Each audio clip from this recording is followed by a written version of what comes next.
We often have a conversation, and I know you do work with the OGU. There was the discussion about the violence and how do we get it to calm down. I always felt like it's because the youth didn't have access to any type of real money.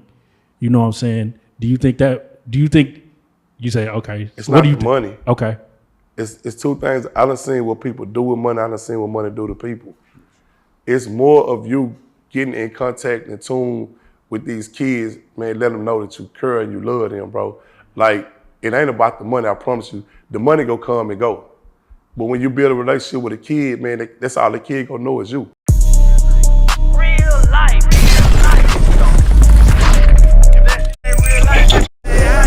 It ain't real life. Just say real life street stars. You know what time it is.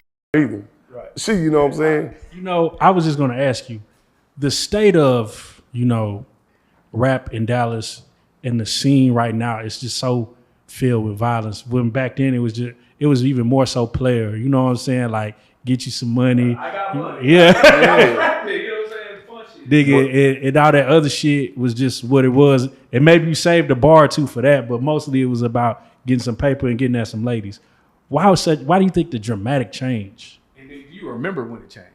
I mean, for one, I was incarcerated. Right. You know, I went in 2006. I basically got out 2015, 2016 from the halfway house.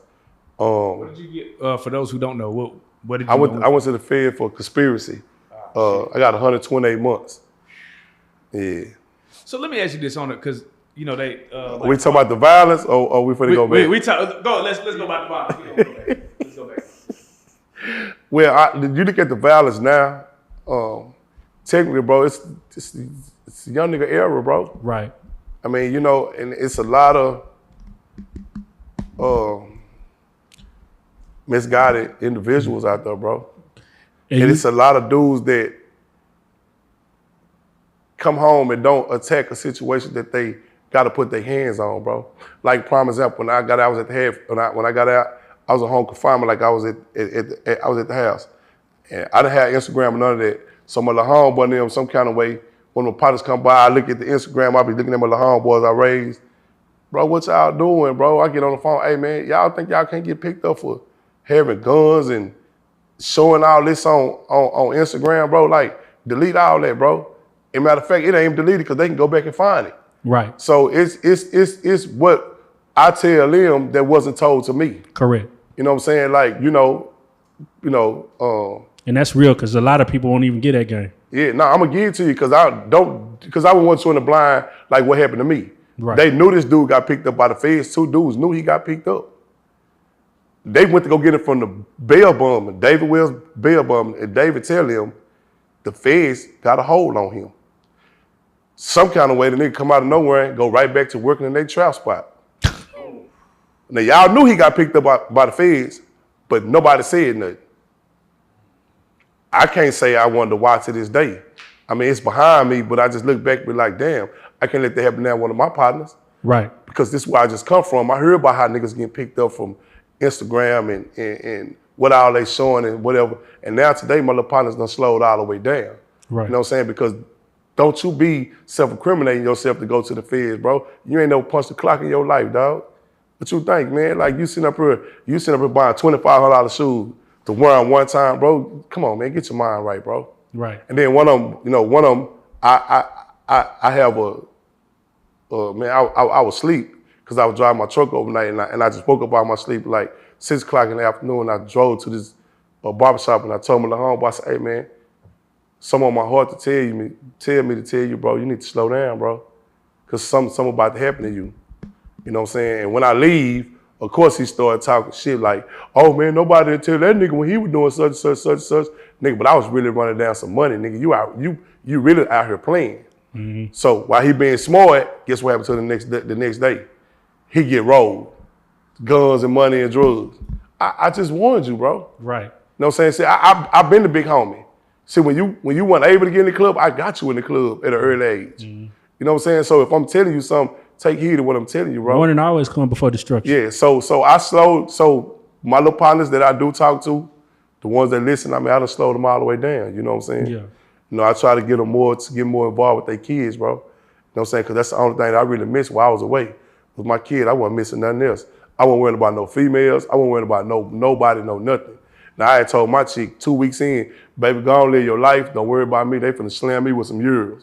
Yeah. You just be careful with these niggas out here. You feel what I'm saying? Because that's just gonna be it. I didn't question, I asked who she talked to. I didn't care who she talked to. I just, hey man, what's going on with my kids? And that was the only thing that mattered to me, because I knew they weren't gonna be treated fair, because ain't nobody gonna treat your kids how you gonna treat your kids. You feel me? Correct. So at the end of the day, I just knew it was gonna be a void right there, and it was. So, I just try to get my partners more involved with their kids, bro. And they really are more involved with their kids, and I'm proud of my little partners that do listen. You know what I'm saying? Yeah, straight up. Definitely. How hard was it to reconnect with family members, like when you got back? Was it hard? Was it easy? Nah, it's still hard right today, because I'm not the one afraid to tell you how I feel. Right. I used to couldn't explain to people how I feel or how I felt, because I dealt with pain different. But now at this point in time of my life, I'm gonna try to get to each individual.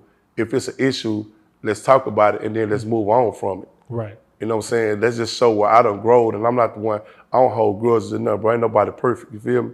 But if I'm gonna put it out on the line, I need you to put it on the line too. Amen. You know what I'm saying? So, you can speak your truth, and then I'm gonna speak mine. You know what I'm saying? Like, I'm gonna understand you. I want you to understand me. I didn't know how to be considerate of other people. I used to let a motherfucker talk to me and let that shit go in one ear and out the other. But now I sit up and listen to people, bro, because what you saying, how you may see it, I may not see it that way, but I gotta listen though.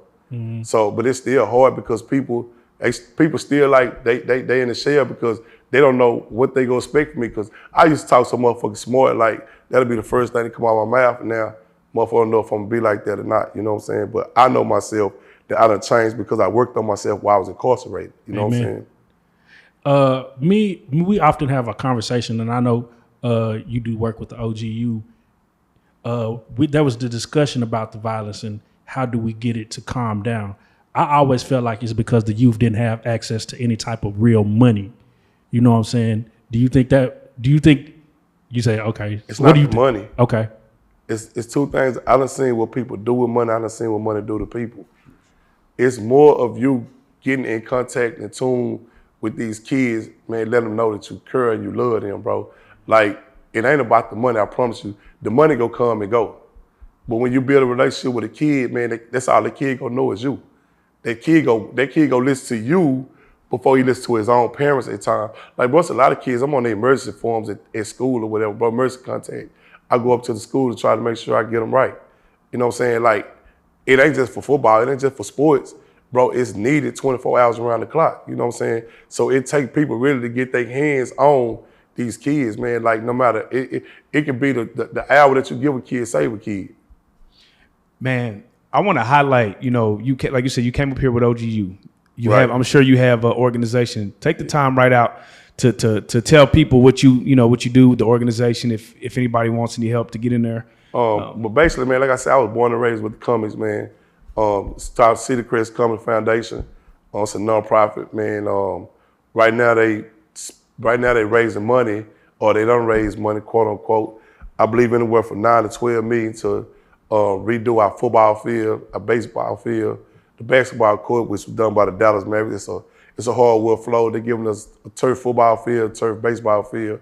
It's a press box, locker room, bathroom, and concession stand all connected. On the inside of the building, it's a bank will be on the inside called Vertex Bank.